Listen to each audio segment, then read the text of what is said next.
রসুল করিম সাল্লাল্লাহু আলাইহি ওয়াসাল্লামের একটি হাদিস আছেন। রসুল করিম সাল্লাল্লাহু আলাইহি ওয়াসাল্লাম একটি হাদিস বর্ণনা করছেন। ওই হাদিসের ভিতর রসুল করিম সাল্লাল্লাহু আলাইহি ওয়াসাল্লাম বলছেন, 4টা আমল তোমরা রমজানে বেশি বেশি করো। রমজানে কয়টা আমল বেশি বেশি করতে বলা হয়েছে? 4টা আমল। মনে রাখেন, আপনারা মনে রাখবেন। এমনকি এই 4টা আমল রমজান কি করবেন? করবেন। আপনার নিজের জন্য করবেন, আপনার নিজের ফ্যামিলির জন্য করবেন। দুনিয়ার ভিতরে যেন ফ্যামিলি ভালো থাকে, সুস্থ থাকে, সবল থাকে, এই জন্য করবেন। নিজের সন্তানাদিদের জন্য করবেন। সব থেকে আগে হলো নিজেকে জাহান্নাম থেকে বাঁচার জন্য এই 4টা আমল কি করবেন? বেশি বেশি করবেন। রসুল করিম সাল্লাল্লাহু আলাইহি ওয়াসাল্লাম হাদিসের ভিতর বলছেন যে রমজান মাসে তোমরা বেশি বেশি কয়টা আমল করবা? 4টা আমল। কয়টা?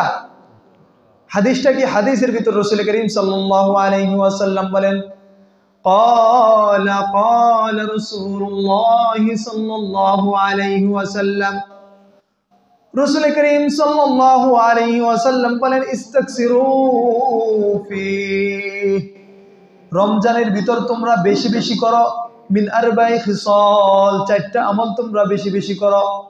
1 নাম্বার হলো লা ইলাহা ইল্লাল্লাহ, 2 নাম্বার হলো আস্তাগফিরুল্লাহ। 1 নাম্বার হলো লা ইলাহা ইল্লাল্লাহ, লা ইলাহা ইল্লাল্লাহ এই জিকিরটা রমজান মাসে বেশি বেশি করো। 2 নাম্বার রসুল করিম সাল্লাল্লাহু আলাইহি ওয়াসাল্লাম বলেন আস্তাগফিরুল্লাহ, আস্তাগফিরুল্লাহ এই জিকিরটা বেশি বেশি করো। আস্তাগফিরুল্লাহ এর প্রকৃত অর্থ হচ্ছে আল্লাহর কাছে ক্ষমা চাওয়া, আল্লাহর কাছে রমজান মাসে ক্ষমা চাওয়া।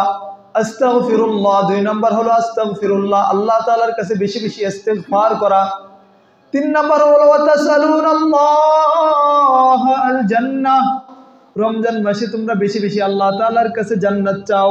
ওয়াতাসালুনাল্লাহ আল জান্নাহ, রমজান মাসে তোমরা বেশি বেশি আল্লাহ তাআলার কাছে জান্নাত চাও। 4 নাম্বার আল্লাহর রাসূল বলতেছেন ওয়াতাআওয়াজুনা মিনান নার, 4 নাম্বার রসুল করিম সাল্লাল্লাহু আলাইহি ওয়াসাল্লাম হাদিসের ভিতর বলেন ওয়াতাআওয়াজুনা মিনান নার, 4 নাম্বার যেই আমলটা তোমরা রমজানে বেশি বেশি করবা সেই আমলটা হলো জাহান্নাম থেকে আল্লাহ তাআলার কাছে বেশি বেশি মুক্তি চাইবা। তাহলে রসুল করিম সাল্লাল্লাহু আলাইহি ওয়াসাল্লাম এই হাদিসের ভিতর রমজান মাসে কয়টা আমলের কথা বেশি বেশি করতে বলছেন? 4টা আমল। কয়টা আমল? 4টা আমল। 1 নাম্বার আমলের কথা কি বলছেন? লা ইলাহা, মনে রাখতে হইব কিন্তু। 1 নাম্বার আমলের কথা কি বলছেন? লা ইলাহা ইল্লাল্লাহ এই জিকির বেশি বেশি করতে বলছেন, মনে রাখতে হবে। 2 নাম্বার হলো আস্তাগফিরুল্লাহ, আল্লাহ তাআলা বেশি বেশি কি করতে বলছেন? ইস্তিগফার করতে বলছেন। বেশি বেশি কি করতে বলছেন? ইস্তিগফার করতে বলছেন।